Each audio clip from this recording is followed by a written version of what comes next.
Washington Football Maniacs. Hey everybody, welcome back to another video here on the Washington Football Maniacs channel. My name is Greg, I am your host, and of course if you're happen to be new to this channel, which means that YouTube actually might be doing their job, probably not. This channel is dedicated to news and commentary for your Washington Commanders, your Washington Redskins, because we know we still have a lot of people who still calls them Redskins, and quite frankly, I'm fine with that. So if you like all of that, please consider supporting the channel. You can do so by subscribing, and of course, when you do, hit that notification bell so you won't miss any other video releases. So I was very pessimistic about this game this past Sunday against the LA Chargers. Notice I had a pause there, almost said LA Rams. I really didn't feel good about this game whatsoever. Now, that wasn't one of those, okay, I've got to bring myself down as far as I possibly can so that the disappointment won't seem as bad, or maybe I'll get pleasantly surprised. And I did get pleasantly surprised. Washington honestly started off as bad as you possibly could. I mean, it looked like a mirror image of the game that we had in Atlanta against the Falcons. I think the only difference, of course, we had Jayden Daniels playing, and I think we now understand why Jayden Daniels is him, right? Why that he is our franchise quarterback, because even though things started off kind of slowly, you started to see the magic that Jayden Daniels brings to the table, and he didn't look rusty. We were all worried, of course, how was he going to be able to play with that knee brace? Looked like he was just as fast as ever. Now, certainly what may hinder him is side to side, but going straight up the field, no problem. He was still pretty fast. So he looked good. His arm looked really good. He looked more accurate. I know he missed a pass out to Jalen Lane early in the game where Jalen was wide open, and I think it was one of those plays where Tom Brady was talking about that Jalen Lane was wide open a long time, and it took Jayden a while to get the pass to him. But I think all of that kind of melted away, especially after that huge 50-plus flat-footed pass from Jayden Daniels to one Luke McCaffrey. Oh, wow. I don't want to hear anybody else talk bad about Luke McCaffrey ever again. Luke seems like he is having his coming out party. So far, he has made some pretty big plays for the Washington Commanders this year. He's been playing really well. He's had to step it up because of injuries to Terry McLaurin and Noah Brown. And so he's gotten a lot more playing time, and this is actually a blessing in disguise because he's been delivering. He's been doing really well on kickoff returns, and he's also been doing really well in the offense. So I am just excited to see Luke McCaffrey really start to come out and be the player that we had hoped that he would be. And so if we go ahead and we kind of look into the stats from Sunday's game, Jayden Daniels was 15 of 26 for 231 yards. He averaged over almost 9 yards per pass attempt, 1 touchdown. He was sacked 1 time, had QBR of 71.8. But get this. We have a running game. And now I don't want to sound tacky. I know that Brian Robinson had gotten hurt.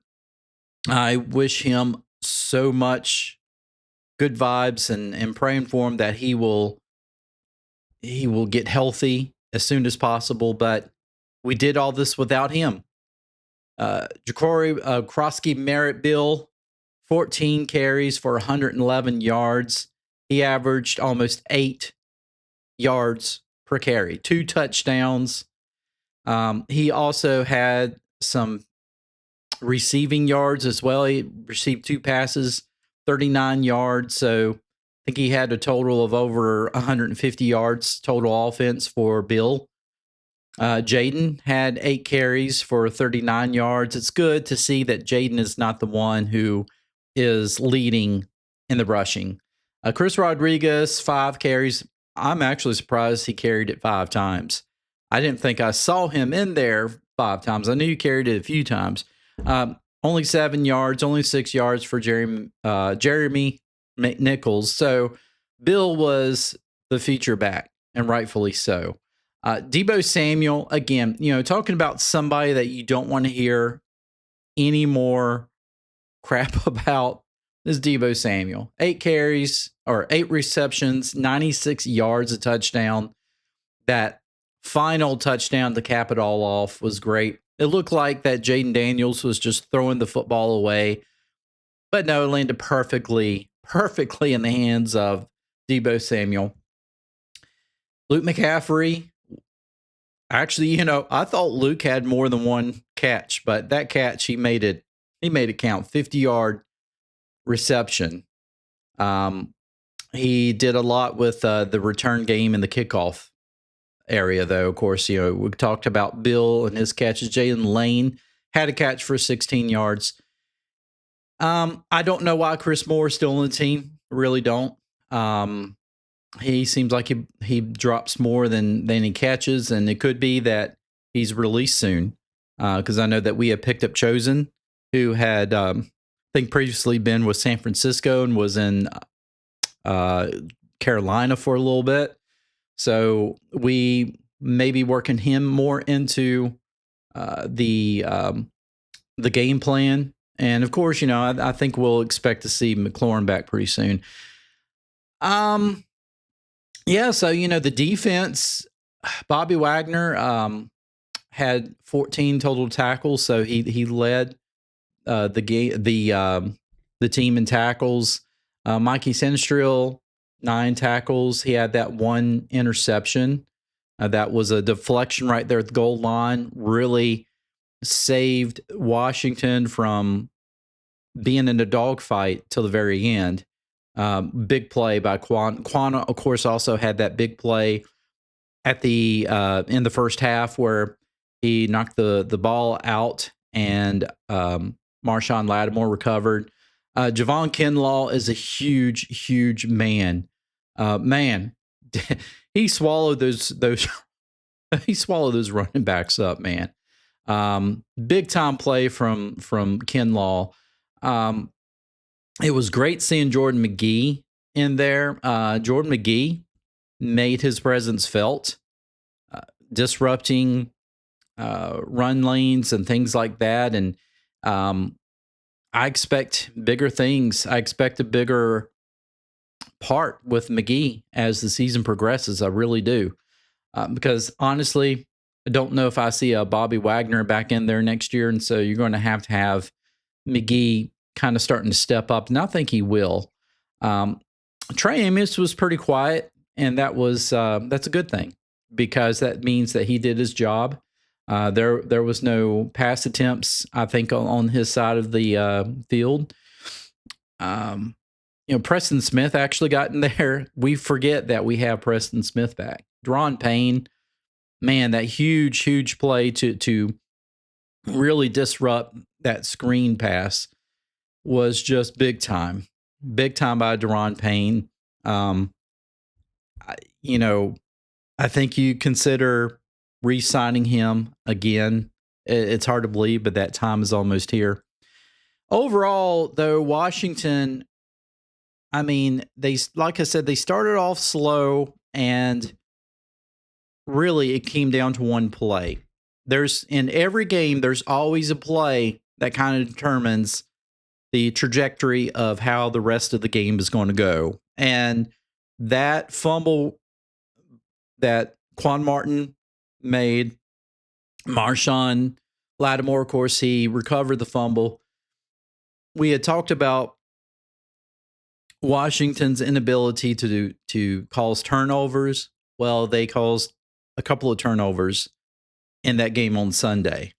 and 2 turnovers. That one, certainly the fumble that changed how the game was going to be at that point, because I'm telling you, if the Chargers had went in by 17 points, I don't think you would have seen Washington being able to come back from that. Now, then again, you always have Jayden Daniels, so you always keep the faith, but that would have been a pretty difficult amount of points to come back on.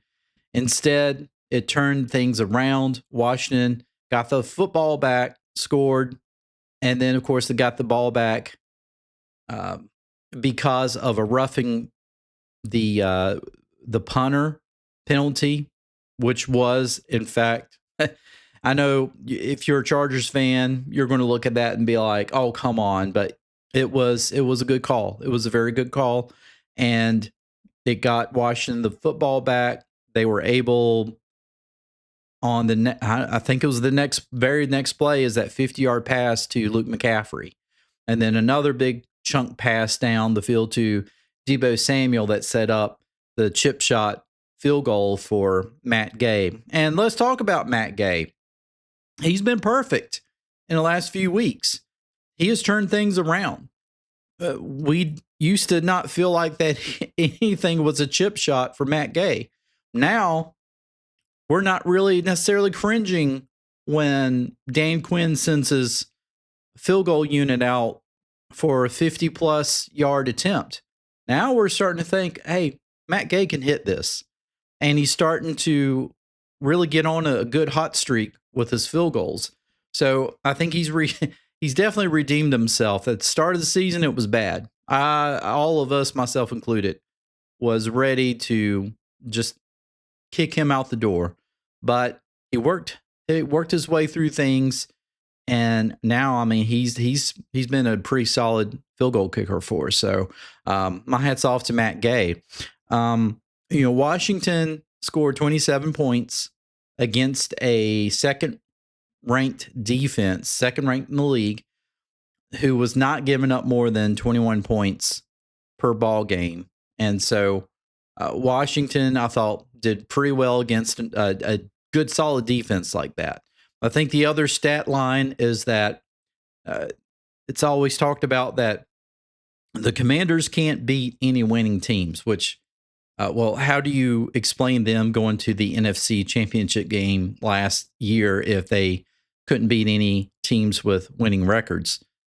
They beat the Eagles last year. Yes, we'll go on about, that was without Jalen Hurts, but still, they beat some winning teams last year. Had to in order to get into the playoffs. And they beat the Chargers this past Sunday. Now, next Monday night is the big one against Chicago. All of the Bears fans have circled this game.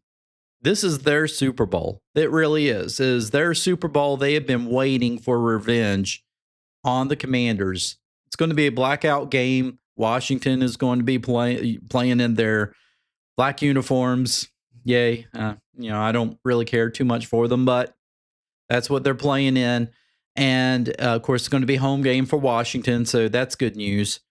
It's almost like a little mini bye for Washington because they're going to have plenty of time. They don't have to play till Monday night. They're at home, so no traveling for them. This means that there's a very good chance that we could see Terry McLaurin back, possibly could see Noah Brown back. This is all according to Dan Quinn. And who else? Who else was it? It was Terry McLaurin. It was Noah Brown.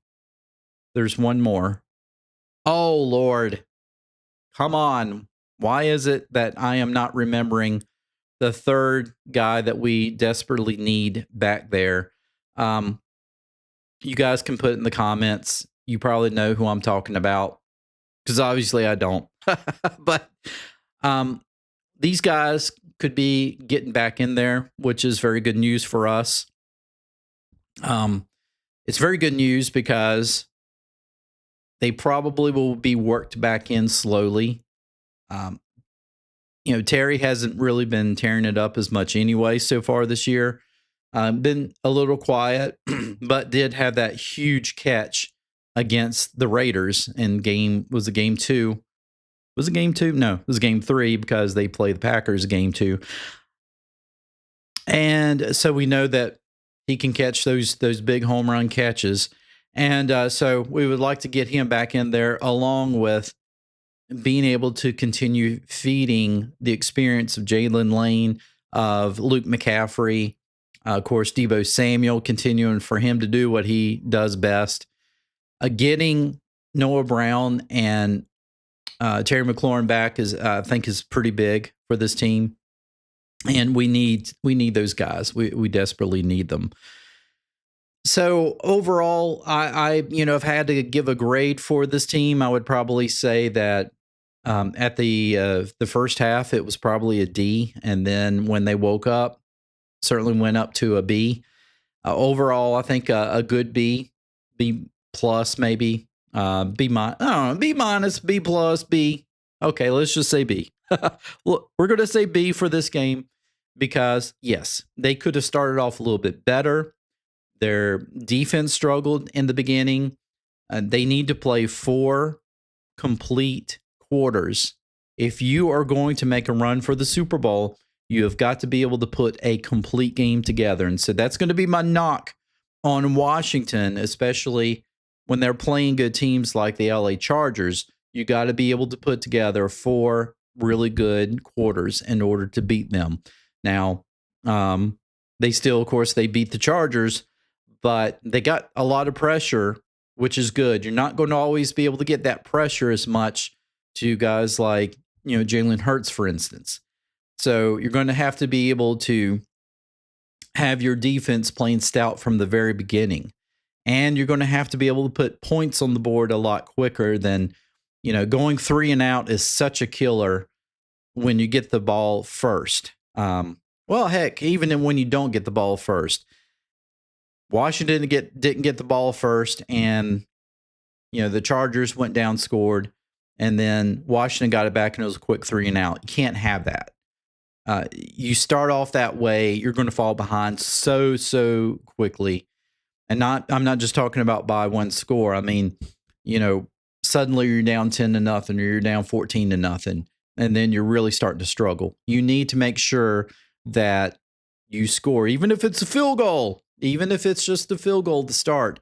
You need to make sure that your offense is able to churn out some first downs to be able to move the football, to give your offense some confidence in the early going, and also to give your defense time to either regroup from getting out there and playing the other team first, or, just an opportunity to continue to get ready for when they're first down on the field. So that's my only knock, I think, on Washington from this past week. They can't afford to start off slow in these games. They need to make sure that they start off fast, because I feel like once that everybody's back healthy, especially on offense, that if they start off fast, it's going to be hard for teams to be able to catch up with them. Because once Jayden Daniels gets hot, once he has all of his receivers to throw to, it's going to be very tough for teams to be able to go against this offense. You know why? Because he doesn't have to rely on Jayden Daniels, doesn't have to rely on Terry McLaurin or Deebo Samuel. You can give it to Crosky-Merritt in the backfield, and he's going to make some magic for you. So you're going to try to stop the run game, that's fine, but you're still going to have to do something with Deebo Samuel. You're still going to have to do something with Terry McLaurin, and now Luke McCaffrey's getting some passes to him. Jayden Lane can be deadly as well. So Washington's going to have an offense that's going to be unstoppable. And so that's why it's very important for them to be able to start off fast. Folks, I hope you enjoyed this video. If you did, please give me a thumbs up. Leave me a comment. Let me know what you thought about the game. And as always, if you're really enjoying this channel, please consider subscribing. And of course, when you do, hit that notification bell so you won't miss any other video releases. Take care. I'll see you in the next one.